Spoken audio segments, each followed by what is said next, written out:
for the consent of such webinar. Mr. Desai has contributed a significant contributions in the various landmark judgment of the Gujarat High Court, and also extended all the supports towards our association. We acknowledge the wholehearted support and contribution for arranging such kind of webinar in a larger interest of the member. Sir, we warm welcome today on this webinar. Very good evening to everybody. I'm very thankful to EGFTC, Mr. Shah, Mr. Path Contractor, all of you who are hosting this and trying to devote time to this, benefiting a lot of advocates, including us, who are now again reviewing what topics you people have decided. So let me just tell you a big hello to everybody, and I hope everyone feels interested and does not get bored because I'm a repeat. I have to repeat my... It's always a pleasure to hear you. Thanks a lot, Parth. Let me just start therefore that today we have a very important topic of overview of the Gujarat Land Revenue Code, originally called as Bombay Land Revenue Code. Should I start, Parth? Yes, absolutely. Yeah, yes. Please, sir. So let us understand first the basics of this code. That this code is a British era enactment, and I would say one of the best enactments which we can see, even better than many of the enactments which are now in force, where after the enactment, within a few months, there are amendments which are brought into picture, and those amendments are challenged, changes are made, so many things are done at a point of time. But this is one law where there are minimum amendments made. This is a code which is actually formulated to consolidate and amend the law relating to revenue officers, land revenue, to assess recovery of land revenue, and for other matters connected with land revenue administration. Why I am saying that this introduction is required, though in such lectures introduction of the law is not required, but because of change in the sections have remained the same. The law, the courts have, the law is evolved on these judgments, which the sections which are interpreted, well interpreted by the High Court and the Supreme Court, originally by the Saurashtra High Court, then the Gujarat High Court and the Honorable Supreme Court of India, all courts. There is, I may dare to say at the initial point of time, continuous misuse of the provisions of this code by the state government. I will explain that why this code should not have been touched and should not be touched as far as interpretation of some of the provisions which have been well interpreted in well carved out decisions of our code. First of all, let me start by saying this, that the code extends to the whole of state of Gujarat and is used for the purpose of maintaining records of administration of land and records of all types. Just pausing here for a moment, this is a very, very important provision, a very, very important code, because immovable property is sought, the record of the immovable property is sought to be maintained, and the record is to be administered, and the records of all types are to be maintained under this code, and the rules frame thereunder, how it is the procedural part of it, and is to be kept in a proper manner. So a person's immovable property, his rights, his occupancy rights, etc., are all to be well preserved by the provisions, under the provisions of the code, and that is the main basis of the code. What has happened with passage of time is that the code is being grossly misused. I would again dare to say, I'm going to insist on this in my lecture today, that despite decisions, the governments, respective governments, I'm not saying X government or Y government, come out with circulars, government resolutions, of which there is no parent section providing for the original section does not provide for such government resolutions to be out, or even circulars, but for a limited period of time or for time immaterial. These circulars or government resolutions are brought into the picture. Some of them grossly violate the decisions or are in breach of the decisions of High Court as well as the Honorable Supreme Court. But despite that, the governments continue for XYZ reasons to go on issuing such circulars. The code by itself, though enacted during the imperial regime, is a very transparent and procedural law and can be ascertained even today as a realistic, practical and a democratic law. I would say democratic law for the reason that judgments as old as from 1967, 1969 are all today holding field. The law has evolved due to some of the judgments, and I may also say that most of the judgments of the apex court, of our high court, or some of the other courts, like in Maharashtra, land revenue code is having almost para-material provisions, because originally this was also a Bombay land revenue code, but then the names were changed, etc. These courts have always constructively passed orders or rendered decisions in tune with the provisions of the Act. I can say that this code is, in fact, is one of the best pieces of legislation of British era. It can be termed as more democratic legislation than even present day laws. The then Bombay province, if just for the portion of history, was almost from Belgaum in south to Sindh in the north. The code is mainly applicable, therefore, to the agricultural holdings for its tenants, and the code empowers day-to-day administration and functioning, revenue administration functioning, and also deals with grants of lands belonging to the government. The collector of the district is a pivot, and he enjoys all powers under the code. This again becomes a very relevant issue, because the collector of the district is as such holding the provisions of the code, and he is empowered to see to it almost whole of the code. If one sees, everything is vested in the collector, except there are delegated powers at times given to some of the officers, like under section 65, when an application for non-agricultural use is to be applied for in the TDO had powers at a point of time, etc. Rest of all the officers are delegates or empowered specifically under some of the relevant sections. But by passage of time, several amendments were carried out, more or so because of agrarian reforms. Those are amendments in tune with the Act. Few amendments which have come recently are not in the tune with the Act, and I'll show that reform being implemented in the state of Gujarat. It can be said that the code is further clarified by certain decisions of the apex court, the Saurashtra, Bombay, and Gujarat High Court. Saurashtra also had a high court. It will at a bench. It will not be out of place to mention that the object of enactment of this code is being grossly misused by the administration, which will be demonstrated hereinafter. For instance, law relating to record of rights is more than settled. Despite that, the authority adamantly passes orders in breach of settled law. Let me pause here for a moment before I go ahead with the history or the part of the code from paragraph 5 of my note. I may say that record of rights, the whole code revolves, if litigation part is seen, and the clients who suffer or are made to suffer, or the government is in litigation, or the private parties are in litigation, is mainly on two aspects: the powers of the state government in interfering in revisional jurisdiction. Secondly, all issues are mostly pertaining to record of rights. Record of rights are revenue entries, mutation and certification of revenue entries. On this also, at the cost of repetition, I am saying that law is settled. There is no ABCD left, but law is settled till the apex code. Despite that, everything is to be challenged. Everyone has to challenge. And once the revisional powers are exercised, first by the collector, the appeal, etc., and then the revision. And how that appeal power has gone is in the next paragraph. But when the revisional powers are exercised, mostly, if the record is called for by the courts, which we argue day in and day out, that please call for the record from the Special Secretary of Revenue Department who is hearing a revision. How many revision applications are considered?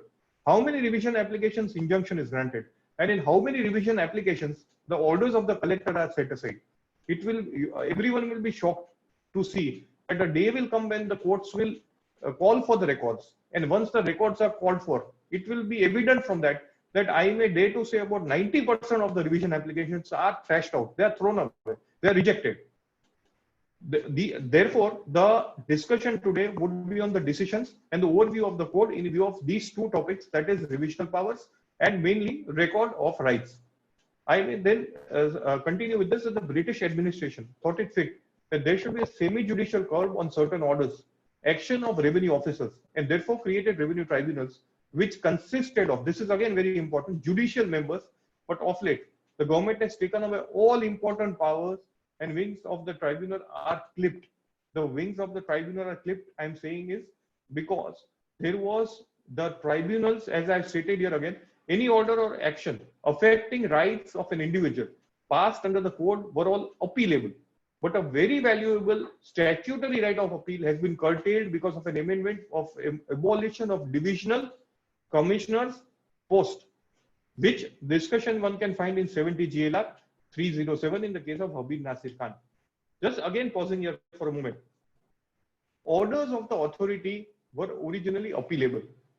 Now through amendments and this development commissioner's post being abolished, etc., because of that, no appeal lies over the order, and straight away revision lies before the Special Secretary Revenue Department.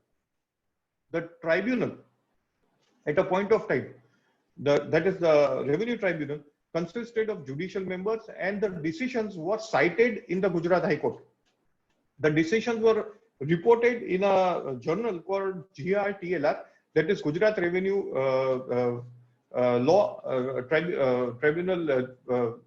GRTLR was circulated with before the judges, learned judges, and the lawyers used to cite GRTLR. In GRTLR, law used to be followed and law used to be laid down. That was the importance of the tribunal, which is no more there, and the importance is lost of right of appeal. Appeal, every one of us know that appeal is a statutory right where all facts, everything can be reopened and the whole issue can be seen and re-adjudicated as if the original proceedings are being re-adjudicated. But now only revisional powers remain. Revisional powers, everyone knows this also, that revisional powers, the scope is very, very limited. There is hardly any scope in revision that what is the error, and all the sections start that the state government may call for the record and proceedings. So the whole section, as a matter of fact, does not assist a private litigant, and the whole onus shifts on the litigant to prove that why he is not wrong and why the government is not wrong and why is he correct. The onus shifts. Proposed Evidence Act, the whole thing shifts as far as this revisional jurisdiction is concerned. Hence, at present, any harsh order passed by the collector in appeal or in exercise of suo motu powers is not appealable. It is a settled law that appellate powers are wider and powers of revision are limited. The worst scenario in today's circumstances is that a person having no judicial background, that is, no retired judge, is appointed as Special Secretary, Department Appeals, and summarily the proceedings are decided by adopting a completely negative approach and by giving findings in 2 or 3 lines. What happens is the Special Secretary in revisional powers. I am concentrating on this today because the whole code, all the litigations which come up till the High Court and then go travel to the Supreme Court are based on this issue, the revisional power of the Special Secretary. And at times the Honorable Court say that there are 3 findings, 4 findings, concurrent findings, but now the courts do interfere because the orders are, the preface of the order is such that so-and-so has challenged this order, so-and-so has submitted these arguments, respondent has said this, and then in the last paragraph, by saying 2 or 3 lines and taking up 1 or 2 judgments, reported or unreported, against the private litigant, and in a stereotype cyclo-style manner, the revisional authority deals with the revision, and the revision applications are thrown out. So ultimately, in a proceeding of record of rights, mostly revenue mutation entries, which otherwise are for fiscal purpose, but I'll show that they otherwise are also very important, that revenue entries will be required for so many other transactions, for loan, etc. Someone has to come to the High Court, and the High Court will hear, and again the process of litigation will continue. The judicial pronouncements and the novel practice is not permissible under law. Now, important fact is this, that Special Secretary Revenue Department, as we argue, it is SSRD, into bracket appeals. Appeals for what? There are no powers of appeal. The powers are only revision under 211. But even then, the nomenclature is Special Secretary Revenue Department Appeals without powers of appeal. Now, the spirit of the code has almost evaporated. The government goes on issuing circulars, as I stated, and I started my speech today, and GRs from time to time, and goes on directing the district administration in complete disregard of the code, and thereby a very valuable code establishing very valuable rights has been made an instrument of high-handed actions and hence directly affecting the rights of individuals, though it is now being held that right of property can be read into Article 21 of the Constitution as right to life. We are all well aware that any one of us having an immovable property, or any of our clients having an immovable property, or a developer or a farmer, agriculturist, anyone having an immovable property, for them, record of rights is of utmost importance. It will not depict title, no doubt about it. It will not depict title, but a transfer of title will be depicted in village form number 6, the village form number 7 and 12. 7 is a form in which the name will be mentioned of the person in possession. If there is a charge or anything, that column will be there. The number will be there. The measurement will be there. The area will be there. And village form number 12, which is now separately given, otherwise it used to be in a half portion of the page, used to have who, the year, column of year, the person tilling the land, actual person who's tilling the land, and on the third column, what they are growing or tilling on the land where the agricultural activities are going on. Now, as far as Gujarat is concerned, the law is developed on the decisions of the honorable courts and have traveled to the honorable Supreme Court. Several decisions of the, I would fail in my duty if I don't point out just now that honorable courts, honorable High Court, as honorable late Honorable Justice Devecha, then Honorable Justice Jayabeta, Honorable Justice Sivijani, the honorable judges have in fact interpreted several provisions of the code and have time and again laid down decisions in favor of the private litigants and interpreting those provisions in a manner in which today also, because of those decisions, as on date also, the decisions hold good, and the courts time and again interpret those decisions. The decisions are challenged by saying that this is an amendment, corresponding amendment, etc. But possibly, as I understand till today, these are the honorable judges whose decisions have been considered, are being considered, and they are holding field for more than about 20 years as far as the code is concerned, to an extent that some of the amendments are brought into picture to see to it that the decisions of the honorable judges, honorable High Court, is curtailed or the effect is minimized. In today's scenario, the government repeatedly seems to neutralize the effect of the code. The manner in which the provisions are interpreted by the highest revenue officer, being Special Secretary, Revenue Department Appeals, in stereotype, cyclo-style, and affirming, confirming orders are being passed as such in contempt of the judgments of the highest court. It may look today that I am saying something against the governments, respective governments, and how the matters are dealt with, but it is a very unfortunate part of this code, that this code bears a lot of relevance as far as the agriculturists are concerned. It has a lot of importance for a person who has sold the land. The transaction is effected in the revenue records, and the record of rights, or the what you call as RTS proceedings, a record of rights or revenue transaction statements, are of utmost importance otherwise, because though they have a fiscal value, they will depict prima facie possession. With passage of time, the revenue tribunal's efficacy is lost due to casual, selective, and arbitrary modes of authority selection and decision-making powers. There was a time, as I stated, that they were reported in Gujarat Revenue Law Reporter, and RTS proceedings are called as record of rights. Revenue transaction statements are of utmost importance because though revenue entries are said to be having fiscal purpose, as I stated, they are primarily depict possession.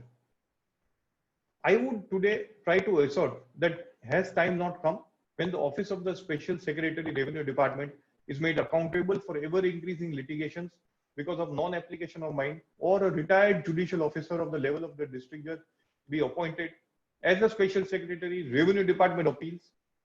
I would just pause here for a moment. That effect of Gujarat Revenue Tribunal is minimized. The challenges made before the Gujarat Revenue Tribunal are hardly there as far as the code is now concerned. So the importance, all the important issues which are to be dealt with and decided lie in the Office of Special Secretary Revenue Department Appeals. If the past 5 years record is seen, because of non-appointment of special secretaries, the High Court took a very strong view, and special secretaries, the government was forced to appoint. Contempt proceedings were issued, etc., was filed, etc. Once the special secretaries were appointed, they started mass disposal of revision applications. Mass disposal brought into mass litigation before the High Court, where the special secretary started to say 20, 30 cases together. Though the law says that record and proceedings are required to be called for by the special secretary while entertaining an application under section 211 of the code. Despite that, the special secretary says, you produce the record, or they go on developing, as per the change of the authority, they go on developing a new system. One system, the authority decided that we don't grant any injunction. You file a revision application, the revision application is filed, we'll call for the record. What happens to a person who is litigating? What happens to the provisions of the code? How are you interpreting these provisions under 211? What happens to record of rights chapter? These are issues which we are discussing today. So revenue, as I said, this will avoid minimum, if a learned judge of district court or learned judge from the district court, ex-judge is appointed, at least there will be judicial approach to very important set of proceedings, which will minimize further litigation, and the government also will have to face some ire as far as these issues are concerned. Why I'm saying this is that if the provisions of Goa, Daman and Diu Land Revenue Code 63 are looked into, the powers of appeal remain. The powers of appeal over the decision of the collector are with the district court. This is how the matters are required to be dealt with. This is how the matters are required to be proceeded with, and therefore decorum and discipline of the decisions of higher court will have to be maintained. That is how the litigation can be reduced, and the importance of the land matters can be looked into as far as record of rights are also concerned. Now, land is defined under section 3(4), which says that the land includes benefits to arise out of land, things attached to the earth or permanently fastened to anything attached to the earth, also shares in or charges on the revenue of villages or other defined portion or territory. The word survey attains significance. In the context of the code, survey officer is appointed, survey settlement is also defined, and survey numbers are given on portions of land of which the area and assessment are separately entered under the indicative number in the land records. Survey also is a very important part of the code, because a survey as such has to happen every 10 years. Everything is under the provisions of the code. There is a survey settlement officer, etc. The hierarchy is very well set out. The definition is very well set out. The building site, etc. Everything is defined. The Act also defines hierarchy of revenue officers. The powers and duties and constitutional powers of the revenue officers is described in Chapter 2 of the code. One important provision, that is Section 7(a), gives power to the state government to alter limits of or to amalgamate or constitute villages. This is important when read with Section 9 of the Gujarat Panchayats Act. I say this because ultimately anything concerned with land, though tenancy, now Gujarat Tenancy Act, Bombay Tenancy Act, which it originally was called, is not applicable to parts of Saurashtra. Even then, Land Revenue Code will be applicable to the whole of the state of Gujarat. Land Revenue Code is a base code which maintains the record.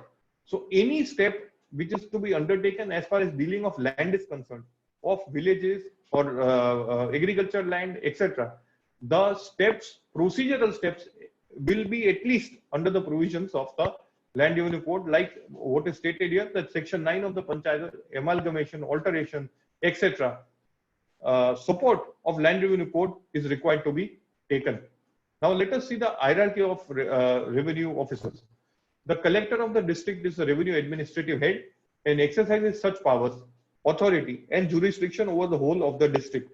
Subordinate to the collector would be the assistant and deputy collector. There would be also additional collectors who can exercise such powers and discharge such duties as are exercised and discharged by the collector in the district or part of the district. The revenue hierarchy also attains a lot of significance, because there are a lot of issues which are pending today also under Section 37(2), where who is the delegate, if the deputy collector is the delegate of collector or not.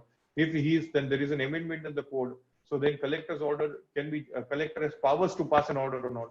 So there are a lot of gray areas which have been developed, and there also I may again dare to say that there are amendments made in the Act by the government. Because of this, the litigations are pending, which were otherwise settled pieces of ordinance for the litigation, and the judgments laid down a particular set of law. Now, subordinate to the deputy collector would be the chief officer entrusted with a local revenue administration of the taluka, who is also called as Mamlatdar. Appointment of additional Mamlatdar is also contemplated. Now, Mamlatdar is actually if one goes to see the village part of it or the taluka part, Mamlatdar is as good as a collector of the village or the taluka. He attains a lot of importance and is as such the first officer in the hierarchy who takes a decision under not only under Mamlatdar's Courts Act but under the provisions of the code, and his decision is subjected to challenge under the code right till the Honorable Supreme Court of India. So that position is also very important, and importance is shown by lots of Mamlatdars. Time and again we'll see that some orders are very good, some orders are just passed casually or otherwise and are subjected to challenge time and again. Now, initial chapters of the code are procedural chapters for the purpose of administration. So I am not reading or going through the code otherwise, but I am concentrating on the litigation or the importance or overview, because our topic is overview and the contentious issues. Now, these are contentious issues. Section 37. What is 37? Now, section 37 of the code starts by saying that very important section, all public roads, lanes and paths, the bridges, ditches, dikes and fences, on or beside the same the bed of the sea and harbors and creeks below high water marks, and of rivers, streams, nalas, lakes and tanks, and all canals and water courses, and all standing and flowing waters. Kindly see the wordings used in section 37, and all lands wherever situated which are not the property of individuals or of aggregates of persons legally capable of holding property are to be declared to be property of state government. So this is one of the most important sections of the code, and the code one can say starts from here as far as the dispute or the litigation starts. Powers under section 37. The litigation part is 37(2). When a property or any right in over any property is claimed by or on behalf of government or by any person as against the government, it shall be lawful for the collector or a survey officer, after formal inquiry of which due notice is given, to pass an order deciding the claim. Now, rereading section 37, we'll find that what all is covered by section 37: rivers, streams, nalas, lakes, tanks, canals, water courses, standing and flowing water. So almost all parts of land are covered as far as 37 is concerned. So claim being raised under section 37 by a private litigant saying that no, measure it, this portion is my portion, this portion does not belong to the government, or the government asserting a claim that no, this is an encroachment and this is mine. That is the time when section 37 proceedings attain a lot of significance, and therefore orders passed under section 37(1) and 2, the challenge is mentioned, the deputy collector, now there is an amendment, so collector, then tribunal, and there is a suit provided under the provisions of Revenue Jurisdiction Act, that a suit is also required to be instituted within a period of 1 year as far as this is these provisions are concerned. So the right, assertion of right of or a claim over the land is a very important portion which is covered under section 37, and litigation under section 37(2). 37A is an amendment brought for extinction of rights of public and individuals in or over a public road, lane or path not required for use of public. So this is one amendment. Then comes section 38, provides for lands which may be assigned for special purposes. Like it is something like acquisition. Section 39A is also an important section where any person who shall unauthorizedly remove from any land which is set apart for a special purpose, or from any land which is the property of the government, any natural product shall be liable to the government for the value thereof, which shall be recoverable from him as an area of land revenue. So as far as the first important section of the code, which is today also a contentious issue, the issue is pending before a larger bench of there's a reference of the Honorable Single Judge that which judgment will hold field about delegation and challenge, where the challenge will lie. This is a very important piece section as far as, because rights of parties are to be decided, rights of government are to be decided when there is a claim over a portion of land and assertion that whose land or a portion of land is deducted, encroached, etc. Now, if the heading of the code is seen, it relates back to 1879, and that perspective section, that section 40 is also an interesting provision, which states that concession of government rights to trees in case of settlement completed before the passing of that. There are some provisions in government resolutions which relate to occupancy rights, settlement rights of old grants by late, where lands were gifted in lieu of service, honesty for cultivation, etc. Late was a document, it was like sanad that the lands were given. Those are also under the provisions. We can say that today the code recognizes that, and it says that section 40 can deal with this grants by lake, etc., gifted in view of service, honesty, cultivation, and then there are types of the grants where the grant also, the later sections which will come now after 60, will be as far as grants of unalienated land, the grant to be made only under the provisions of the code. So this is another next important provision which comes into picture, of which there is a lot of litigation, that grant was of new tenure, the grant was of old tenure, how the grants have taken place, there is an inheritable right or not, or there is a right of which is transferable or not, or is there a right of resumption, or there is no right of resumption. We'll come to that, but before that, section 53 is another provision where register is to be maintained of alienated lands. These are lands which have been alienated, and this alienation is established, recognized under the provision of any law and sanad, and which is granted being a document of title. So 53 is also a register which is maintained with the government under the provisions of the code of alienated lands which were originally belonging not to the private person but to the government. As far as grant, use and relinquishment of unalienated land is concerned, chapter 6 deals with penalties for unauthorized unoccupied land, grant unoccupied lands which can be granted by collector, grant of alluvial lands, etc. As far as the lawyer's perspective is concerned, there are a few provisions. As far as, therefore, I stated that there are few provisions which deal with the litigation part of it, where there are contentious issues. It's section 37, as I said, 61, 62, 65, 65A, and so on. And recently amended section 125A to 125U, of which also petitions are pending before the Honorable High Court, where the virus is challenged of these provisions. I'll just take read there 125. But then comes section 62 or under section 37. These are the only sections enabling the government to transfer the land belonging to the government either on permanent basis or on lease to the collector only. These are the powers given by the collector. Therefore, I started. The collector is the main person as far as land revenue code is concerned, and everything rotates around the said authority. Now comes a very, very important another provision where the litigation is there, that section 65 of the code is for conversion of land. So all persons who are attending today's hearing will relate to this, that section 65 is of utmost importance.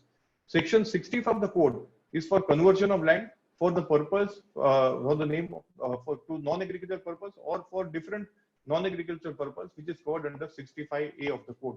Now, let us see the first primary judgment, which is a base judgment as far as section 65 is concerned. 69. In AR 1969 Supreme Court, the case of Raghavanatha is the judgment is laughed upon at times that this is the Bible as far as the land revenue code is concerned. That Raghavanatha, what has Raghavanatha said, and it is being deliberated time and again. But fortunately, till date, Raghavanatha has held the field. Raghavanatha, the judgment of Raghavanatha was under the litigation reached the Honorable Supreme Court, while the contentions were on section 65 of the code. The first settled position with Raghavanatha lays down is that the collector has no powers to check the title while considering an application under section 65.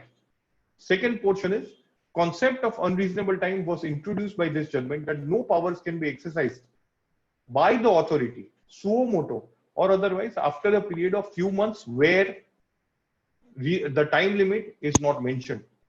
And the third one, that there is a deeming provision in section 65. I'll take it is just after this, the next page, that the deeming provision that after the so and so time, if the application under section 65 praying for conversion is not considered, then the deeming provision will come into effect and automatically the process can start of developing the land for NA purposes. This judgment actually is not only followed Raghunath's judgment in land laws, what is followed in taxation, excise, custom, in several judgments. The judgment is followed that on the ground of unreasonable time, that a challenge, suo moto or otherwise, brought by a party or by the government, usually suo moto, is within a period of reasonable time or not, maybe in land laws or otherwise. The court has said where no time limit is prescribed, you cannot come out of date of knowledge, etc., etc., and by just making an assertion, fraud or coercion, misrepresentation, etc., and come after several years, decades, and say that there is a this is a nullity, this order is a nullity, this act is wrong or fraudulent, and therefore you can come and challenge it. So this is the base judgment, which if we see the law, and I've quoted some judgments in this note, till date 2017-18, the judgments are followed. Raghunatha is followed, and in other laws also, as I stated, it is followed. Now, as far as the deeming provision is concerned, there is a very important provision in section 65, but one will find very few judgments. For whatever reason, the judgments, the effect of this provision has not been given properly. That the section 65 says that if an application for conversion is tendered, the period during which the application has to be considered is 3 months. Now, what the authority does is that when a section 65 application is tendered, irrigation department, the public works department, acquisition office, panchayat office, electricity boards, several authorities' opinions are taken. Once the whole rigor of these opinions are taken, section 65 application is to be considered. So the authority takes the application, and if it sits tight, the collector sits tight over the application for a period of 3 months, 90 days, it is deemed to have been granted. Now, except as I could find a couple of decisions, usually what there is no law settled on this, though there is a deeming provision in the statute. But what the authority does is, on the 88th or 89th day, or on the last day, since that used to, at that time there were telegrams. Now telegram has become redundant. Otherwise, by telegram, they send a communication to the applicant on the address and say that so and so defect is done in your application. Therefore, indirectly, the authority used to buy out time to see to it that the deeming provision is not given effect to. Some queries, sometimes material and mostly immaterial, useless queries used to be thrown across by saying that this is not fulfilled, this is given, this is not given, and therefore your application is not considered at present. Now, law is now well laid down as far as an application for conversion of any use is concerned. I say well settled is because the Honorable Single Judge of Gujarat High Court passed an order that even if a suit is pending, what used to happen is when, if anyone has attended yesterday's lecture and is attending today also, I had taken this frivolous suits were instituted, etc. That anyone who purchases a land and seeks to convert the land, at that point of time, the litigation starts. Someone comes and throws a spanner or a stone and sees to it that something is done. Now, what used to happen is they used to come to the collector, object in an application as a third party and say that I have instituted a suit on so-and-so basis, or I've just instituted a suit. The court, the Honorable High Court, has said that these are administrative proceedings. There are 3 judgments, reported judgments of which I know that these are administrative proceedings, of which even the orders are not even revisable under section 211. Though revisions are today also entertained, we also all of us argue the revisions are there, but otherwise it says that revisions are also not to be entertained. These are administrative proceedings, administrative in nature. The order is administrative in nature, and the order is related to the land, not to the owner, claimant, or the applicant as such. And therefore, even if a suit is pending or an injunction application is pending, the proceedings under section 65 cannot be stalled. The order cannot be stopped, that no order can be passed under section 65. And therefore, the court has said that the Honorable High Court has said that section 65 application can be considered despite there being a litigation or any suit pending or over a suit any appeal pending. And therefore, a very important judgment is, I quoted it hereafter, that the judgment under section 65 opens up a lot of avenues and reduces a lot of litigation that the application can be considered. Though it is not being implemented in true spirit, but even then, it is a weapon in the hands of the owner who has applied under section 65, that this application is pending. Now, unfortunately, in the hierarchy of revenue administration under the code, the collector and above collector being special secretary do not obey and follow the orders. But because these decisions are quasi-judicial, but because decisions are to be taken as a quasi-judicial authority, is labeled as special secretary revenue department appeals. Further, on the part of litigation, as far as the record of rights and revisional powers of the state are concerned, we will find some judgments which also state that the order under 65 is not revisable. These judgments are cited before the authorities in revision. They're opposed. Section 65 order is passed in favor of a party, but despite that, time and again, we will see if the record is perused. We can see from the record of the registry of the special secretary that most of the litigations are on mutation, that is certification of entry, pendency of suits, registered sale deed, and fourth, or probably one of the largest would be section 65, that any order is there, I have a right or claim over the property, the right is not being exercised, and then my claim is that despite that the property will change hands, it will be developed, equities will be created, and those are the proceedings which are pending. The relevant judgments as far as these section 65 concerned is one is landowners have to be heard in 2001. Then before resuming land, that if there is a breach, now there are judgments which say that if an application is there and you have not completed the construction after grant of NA, it can be resumed. Now there also it is read as mandatory or directory, and the courts have read that they are directory in nature and you cannot resume the land. Time is usually extended by payment of penalty, etc. or cost. Then the judgment comes that authority cannot decide another case while deciding application under section 65. The first judgment on this would be of Honorable Justice C.V. Jani in the case of Evergreen Apartments, which is a judgment which says that when a decision is being taken under the provisions of one act or proceedings are pending for consideration of under one act, then it cannot be said that the authority cannot take into consideration another provision and reject the proceedings under the act under which the proceedings are initiated by saying that there is a breach of one act and therefore I cannot entertain this application.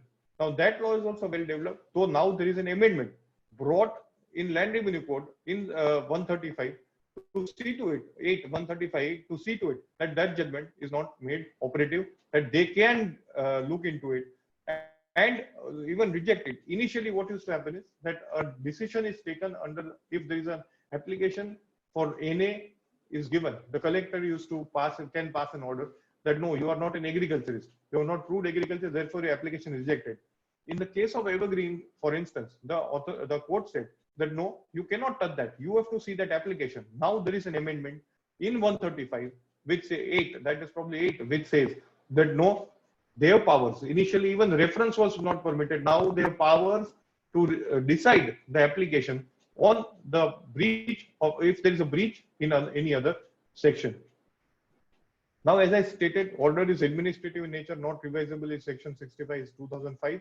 Then third party cannot challenge is also very important judgment, which is cited by the advocates, and is not usually considered that a third party throwing a spanner can his challenge be considered. The third party also cannot challenge on an order under section 65. Then grant of development permission under Town Planning Act does not exempt the application from seeking permission for NA of the code and payment of premium. Change of tenure of land and NA permission has nothing to do with development permission under Town Planning Act. This is also a very important decision where the applications used to be stalled, where it is said that it cannot be stalled. Then comes the case where title can only be established. 2012 is also a very important judgment that title can be established by civil remedy and not under revenue proceedings. Third party cannot challenge order under section 65 if order is granted by the collector before the revisional authority. Then one judgment, comparatively recent, is 2016 1 GLR 814, which says that the deeming provision is made applicable and the application was held to be granted, not decided within a period, if it was not, when it was not decided within a period of 3 months. 2016 is another judgment that NA permission cannot be cancelled on technical grounds, because when a person goes to apply for NA permission, there are a lot of authorities, about 21 authorities whose opinions are sought for. Each and every table has to be considered. Each and every authority gives a permission, and then on a flimsy ground at times, the decisions are taken, and any permission on the last minute is rejected or is challenged before the authorities, and on technical grounds it is rejected. Then again, the whole procedure is restarted. Then again, the title cannot be even checked, and injunction is no ground. Even injunction is no ground to deny conversion. Is 2019 4th GLR. It's also very recent decision on section 65. Then comes a case where section 6 provision where section 65A deals with the situation where land is already converted to NA. For instance, the land is converted to NA for residential use, and if it was permitted to be used for industrial use. Now it is required for change of circumstance or something for further use to or change to commercial purpose.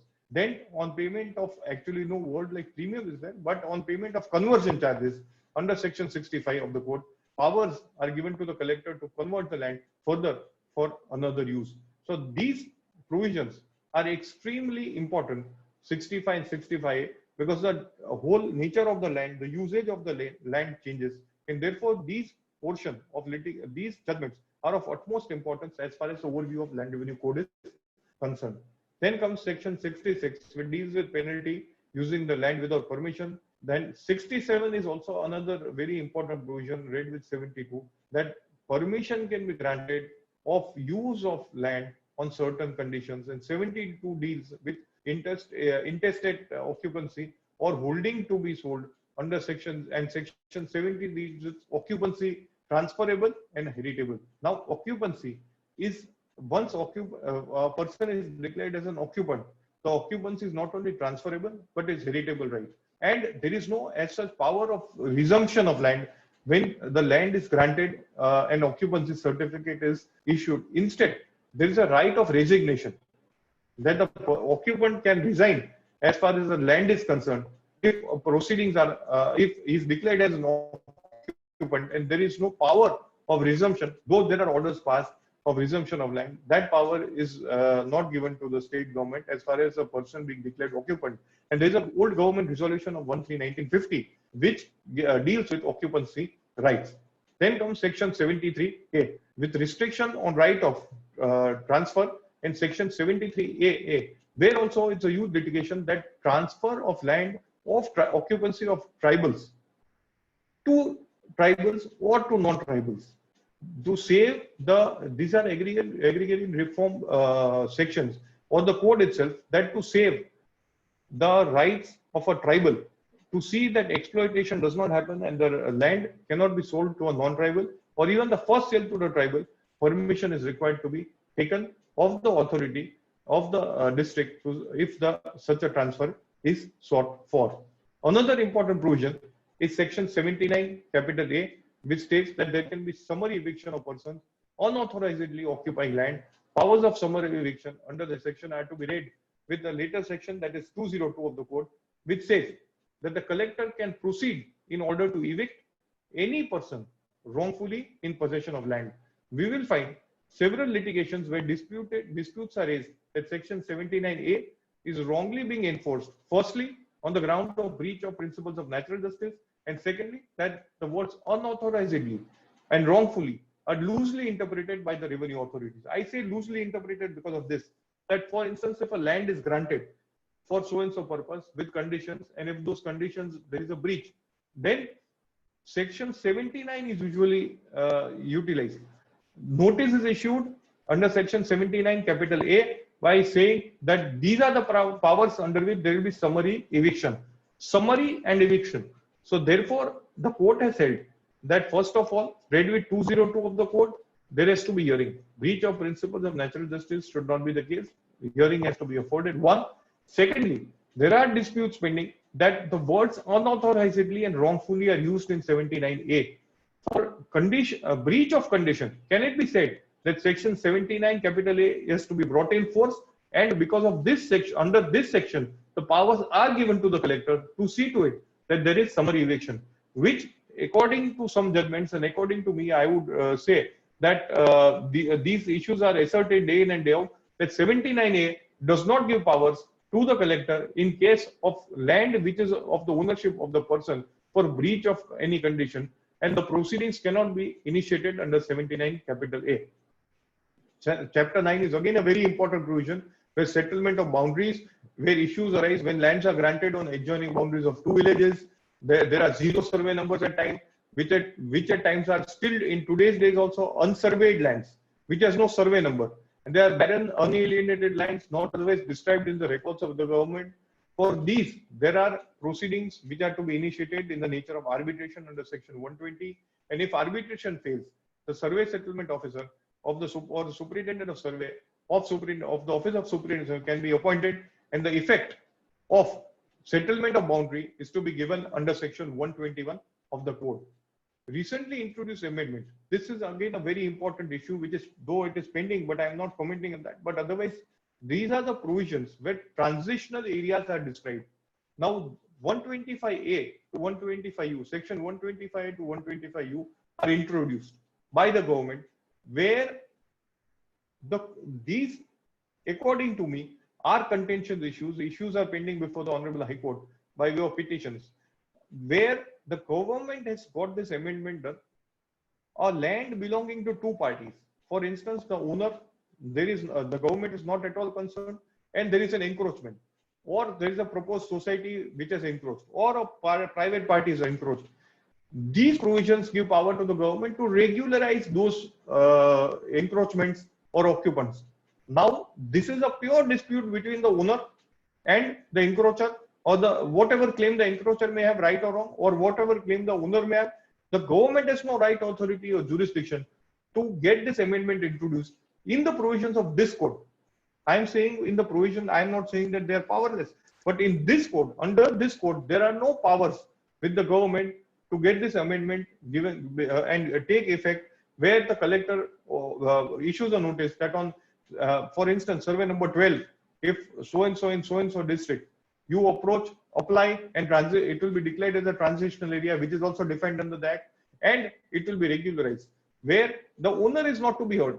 The owner is not to be considered. So if a owner has instituted a suit for declaration that they are encroachers, they are to be removed, or other proceedings are pending by the initiated by the owner, they all become nullity, because the authority will pass an order. The encroacher will take a benefit. So this is another provision which is a contentious issue today, which is arisen in the state of Gujarat, and these are issues which are required to be decided, that whether they are within the scheme of the code or they are not within the scheme of the code. Then comes the chapter 10 of the code, where lands within the towns, villages, and regarding lands within the sites of villages, cities, and towns, deals with occupancy rights, how to survey the land, land is to be conducted in assessment, etc. Another most important after section 65 NA issue is the nucleus of disputes under section chapter 10A, which deals with record of rights. Settled provision of law, no more res integra, that revenue entries, a record of rights are merely for fiscal purpose. They are cannot be document for assertion of title. They have a presumptive value and can be termed as prima facie proof of possession. Revenue records, in case of civil disputes and pendency of civil suits, would be mutated and certified as per the decision rendered in the civil suit of title, etc. Now, keeping this in mind, four very relevant settled issues, what I'm just stating herein. If anyone scrolls the judgments which I stated herein after, and from the judgment parts of it also, we will realize that despite these judgments, time and again, the challenges are made, the challenges are decided by the authorities, and these judgments are given a complete go by at times, that these are the title suit cannot be decided, revenue entry, because the revenue entry becomes very important. That if someone has purchased a land, even in a agriculture land or otherwise somewhere, what will be seen first is village form number 7/12. Why village form number 7/12? That they will see that whose name is there. Now, for purpose of advancement of loan, this becomes important. For the purpose of transaction of sale, now there are circulars issued by the office of registrar, sub-registrar, that if there is a sale transaction, A is selling it to B, then A there has to be a revenue entry which is to be mutated, and the revenue entry should mention the name of the seller. Then only the land can be disposed of. This is the importance of these revenue entries. But the law is well laid down as far as fiscal purpose is concerned, that they are only for fiscal purposes. But I would dare to say that otherwise they are very important documents where it cannot be termed as a casual litigation as far as record of rights is concerned. And when it cannot be a casual mode of litigation, this code has a lot of importance as far as these proceedings are concerned. Because section 135C is another very important provision, that the name, how a name is entered, that acquisition of rights to be reported is a very, very important section which says that any person acquiring a right or any land by succession, survivorship, inheritance, partition, mortgage, gift, etc. can either manually or electronically apply to the designated authority within a period of 3 months, give a report of such acquisition. Interestingly, there is an exemption provided that if there is a registered sale deed document, then it is not the duty, the law also says now interpreted, that it is not the duty of the authority to, of the purchaser to go and get his name mutated. There is a proviso, an exemption granted to the purchaser that he need not go and get his name mutated. The authority, because it is a registered document, and that is the exemption, and that is the importance of section 135C. Now, what happens when a change is required to be made? This is another mode of very important litigation, and I may say it is in continuation of yesterday's lecture. 135D is a very important provision. What happens to 135D? What is 135D? That when a change is to be effected, there is a notice issued to the co-owners or the heirs or kith and kin for the purpose of making that change. The notice is to be issued and 30 days time is given. If no objection is raised from the date of receipt of notice within a period of 30 days, then the entry has to be certified. The effect of certification of entry is extremely important. Again, I am saying that this will be in village form number 6, and it becomes very important that the notice was served, and this would be also the date of knowledge, as I said yesterday, that this would also be a date of knowledge for the purpose of any litigation which may arise at any point of time. Then comes in village form number 6, I stated that it depicts, records transfer of ownership or inclusion or exclusion of name in the records. So village form number 6 is also important. 7 and 12, I already said that what is 7 and 12. 8A maintains the accounting of the holding of the owner. At 8A is the name of A who is having 3 pieces of land. So his account will be mentioned that these are the 3 pieces of land and of so and so area, of so and so measurement, and so survey number. Now 135D, there is an amendment, as I stated, to nullify the judgment of 91(1) JLR of 113, which is a very important judgment. And now powers have been given to the authority to check and recheck. If there is any breach, they are empowered to take steps of not mutating the entry. Now 135D otherwise has been held by a few judgments that it is a mandatory provision, and without notice under section 135D being served, the entry may be challenged and can be set aside, that there is no effective representation made of persons whose names are to be excluded in the revenue records. 135H is another important provision where if any suit is instituted, any proceedings are instituted, then revenue certified copies are to be, revenue entries are to be annexed. Without that, the suit is liable to be rejected, and those entries have to be annexed along with the plaint. So again, this is a third point in which the revenue entries otherwise have a lot of importance and cannot just be given a go by or ignored, that it is only for fiscal purposes and cannot be looked into at all. So the long right can be established by way of a revenue entry, which shows that unreasonable time concept can be also considered. Then let us see section 135J, which deals with presumption. Now there is a presumptive value of the correctness of the entries, like in Evidence Act, there is a presumption of, or a registered document, there is a presumption. Register and mutation and section 135 bar suits, no suit shall lie against the government and revenue record, etc. On non-payment of revenue, demand notice can be issued under section 152. Now, under the provisions of the code, as arrears of revenue, even under cooperative societies, if there is a arrear, the same can be under the provisions of the cooperative society, or the same can be under the provisions of the land revenue code also. These are the sections where the whole procedure is envisaged. The property can be sold, how it is to be sold, what is the proclamation, where it is to be attached, and the challenge has to be made under section 178 before the collector, seeking, quashing, and setting aside of the sale, etc. Then comes chapter 13, which deals with appeal and revision. Now, this is, I can say that this is the main issue where many appeals are pending today also before the Honorable High Court, and they are being heard.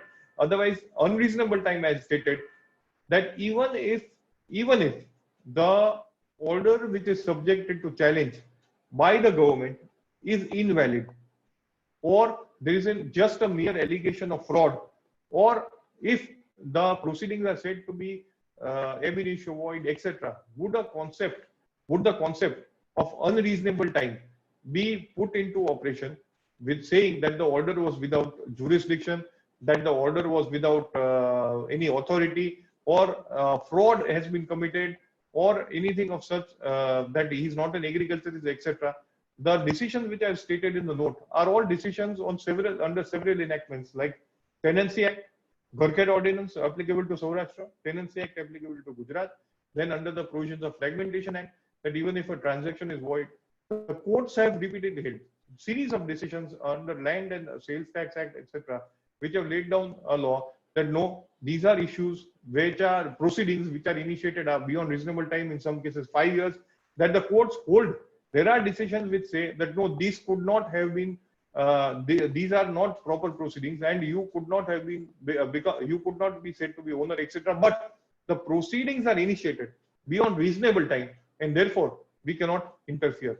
So this is a very important piece of litigation or petitions which are pending on the concept of unreasonable time. Though the law, according to me, is settled, but then again the cases are looked into time and again always on the facts of the case, that the judgment will not be a law by itself. But even then, it is being argued, and it is argued that this is as good as stare decisis, and the judgment has held field till now and has been reiterated, reinterpreted on several occasions, and therefore this judgment also holds field, and therefore suo motu powers in revision or otherwise undertaken after a long lapse of time, in absence of any period of limitation being mentioned, are arbitrary and opposed to the concept of rule of law. Concurring judgment was dictated, which I stated here, if everyone can see on page 22, etc., where all judgments are cited, that even if the orders and the proceedings are void, they cannot be reopened after a reasonable time.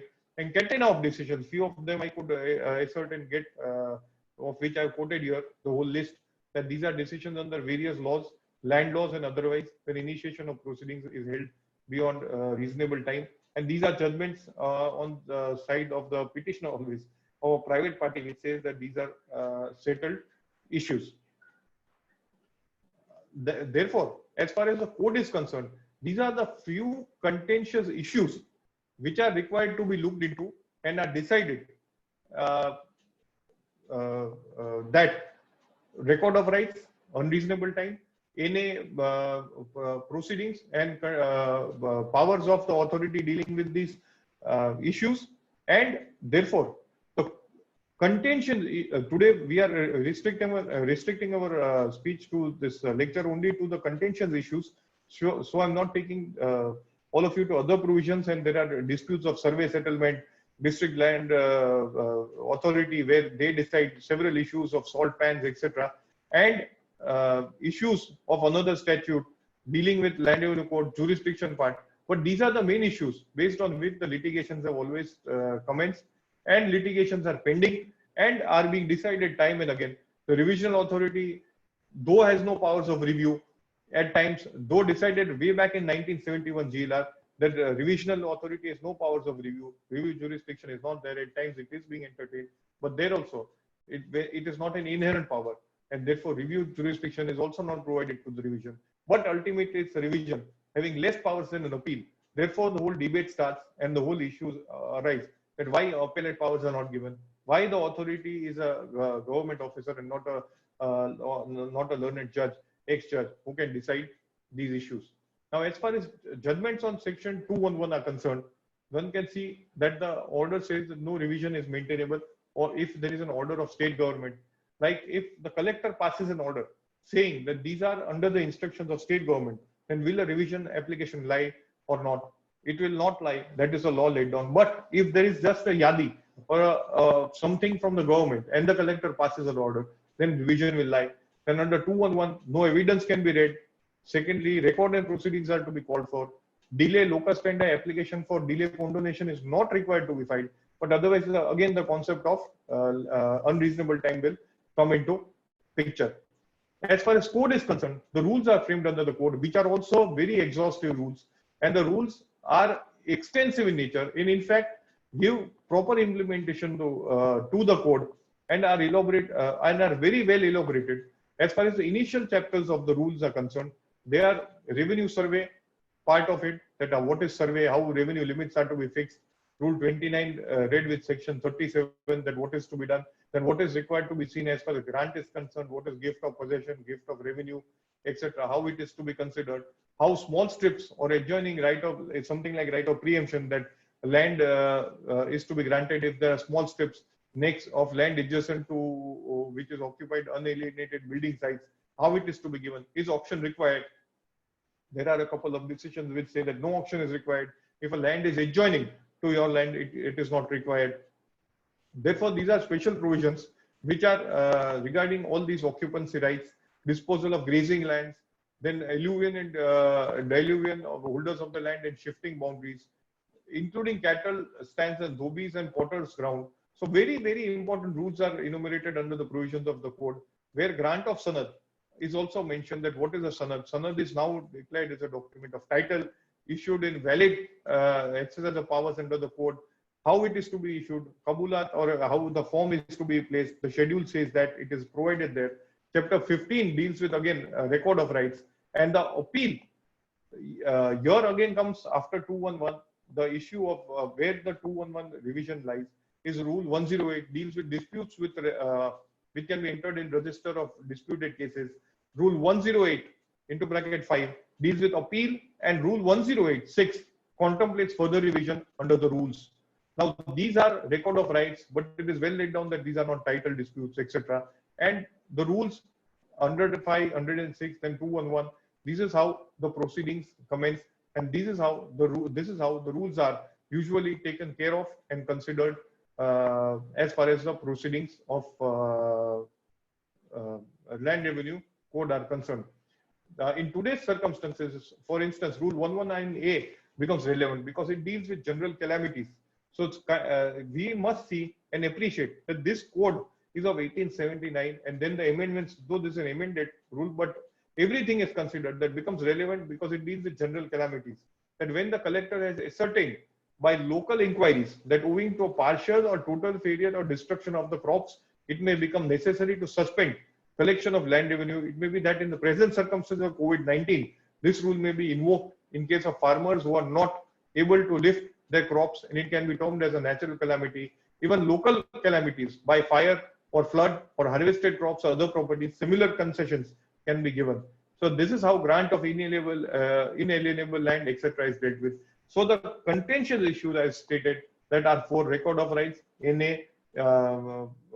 alienation, and then unreasonable time. This is how the law is developed. Fortunately, the law, as far as the provisions of the code are concerned, tilt in favor of the private parties till date. But there is an adamant attitude of the government as far as the litigation part is concerned. So probably I think I've covered most of the issues I could cover in this 1 hour. So I may end as far as my preparation is concerned for this lecture part. Thank you, Anshin bhai. We have about 3 or 4 queries which maybe we can quickly deal with. Yes. The first question is that, as you said, the revenue entries are for the fiscal purposes. If there is a registered sale deed, however, for whatever reason somebody has not been able to get a entry mutated, there are instances where banks may not grant you a loan because your name is not reflected in the revenue record, or despite the fact that you have a registered sale deed. How do we deal with such situations? Yes. So therefore, I stated that these are issues which are settled. There are judgments of our High Court, reported judgments, which say that registered sale deed entry has to be mutated. You need not go to the authority. But as I stated, banks for advancement of loan say that get it done. Now, what happens is there cannot be any other reasons not to mutate the entry of a registered sale deed. If there is a litigation suit instituted challenging that registered sale deed, then this issue comes that there is a challenge. But then in continuation to what I stated yesterday, that if there is a challenge to the registered sale deed also, the authority cannot say that I will not mutate. The revenue authority has to mutate the name of a registered document till it is set aside by a competent court. Till it is not set aside, the revenue authority has no power, authority, or jurisdiction to not to mutate the name so as to facilitate the person who is the purchaser. There are instances where revision proceedings are initiated in relation to an alleged violation of any provision of an other law. Yes. Despite the fact that no other proceedings have been taken or have not been finalized in relation to that other law, say for example, Land Ceilings Act or a Tenancy Act. Yes. Despite that, revision powers are invoked and the mutation entries are cancelled. How do we reconcile that? Yes. So therefore, again, it comes back to the chapter of record of rights, that what is the mode of, for what purpose the entry is to be mutated and certified. Either it is relinquishment, heritable right, that someone passes away and the heir's name comes into picture, or a purchaser, or a grant. There cannot be probably another issue in which the land comes in the name of some other person.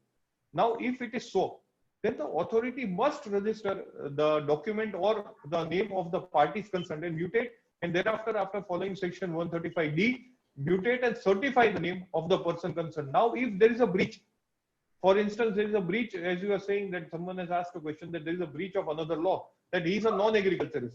If that breach is there, then that's what I stated, that there was a main decision was 91(1) GLR in the case of Evergreen Apartment, which said, no, you have no powers to look into breach of another act. Your duty is to mutate the name. You have been given powers to mutate and certify.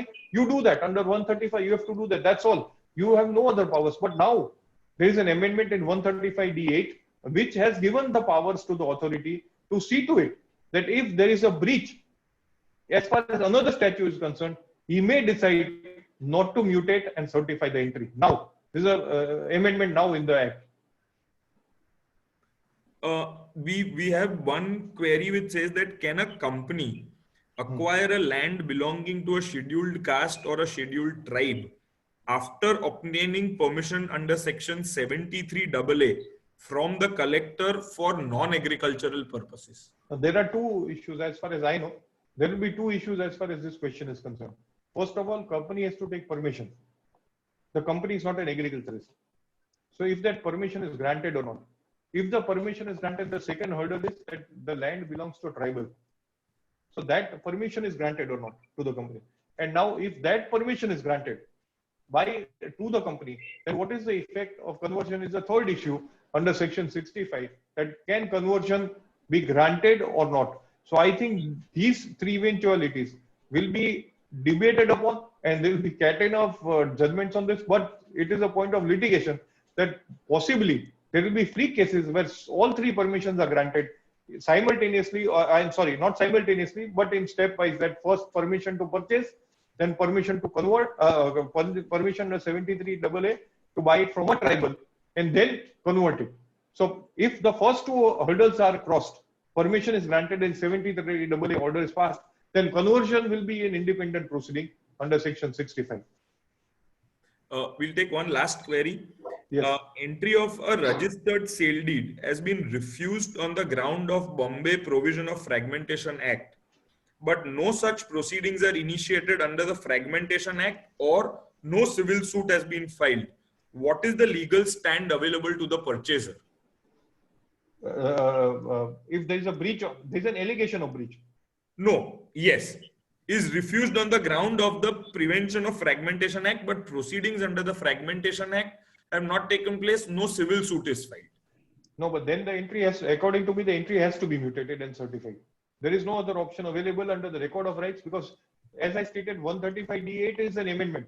but there has to be some order, some proceeding which is passed, or he may refer it by keeping this in abeyance or not doing it, may refer it to the authority by saying that the proceedings, if they are decided, then the entry be mutated. But that is the amendment now brought into force, 135D8. Otherwise, the entry has to be mutated and certified. Anjanbhai, we'll take just one last question. Yes. If a sale takes place, but is ab initio void because of title, and even after registration of the sale deed, the revenue authorities have not mutated the entry in the revenue records, can the purchaser still demand a mutation? And Yes. what happens to that registered sale deed? It has to be declared, a registered sale deed has to be challenged in a civil court, competent civil court, and has to be quashed and set aside. And it has to be declared as null and void, or ab initio void, or invalid, or that it cannot be made operative. Only then the revenue authority is not a civil court. It has no power, authority, or jurisdiction to decide or touch any issue of title. So unless and until the sale deed is set aside, the revenue authority will not be able to touch it, and it will have to mutate the name and certify the entry. Very well. We have a query from our dear friend from the Supreme Court, Mr. Ray. He's asking a question. I'm not an agriculturist, but I want to start organic farming. Can I buy a piece of land and start farming straight away? No, you can't. Because as far as I know, he is in Delhi, so you may be knowing about Delhi. But as far as Gujarat is concerned, I know, take for instance, Saurashtra Gharkhed Ordinance. There is a permission which is required to be taken by, he's not an agriculturist. So you can apply to the collector. The collector that I want to start organic farming. And therefore, these are the means under which I want to do it. And the collector can consider that application and can grant that permission to a non-agriculturist for the very purpose for which he has sought for. As far as Gujarat is concerned, I think it must be the law all around in other states also somewhere. But as far as Gujarat is concerned or Saurashtra is concerned, I am very sure that permission can be granted, but you cannot just, a non-agriculturist cannot straight away buy a land and even for organic farming. It may be organic or otherwise. Farming is farming. So that should answer Mr. Ray's question. Thank you, Anjanbhai. We have had a fantastic session today. Yeah. We will be meeting tomorrow at 11:30 in the morning, 11:30 to 1. The lecture is on criminal appeals by Senior Advocate Mr. Unwala. Kindly note the change in timing because it is a Sunday tomorrow. Thank you, Anjanbhai, for the fantastic session. Thank you, Vishwesh Bhai, Dhruven Bhai, and Anil Bhai for helping us through. We'll see all of you tomorrow at 11:30. Thanks a lot. Thank you very much for inviting me. I think I could answer whatever I could. Thank you so much. Thank you very much, sir. Thank you, sir.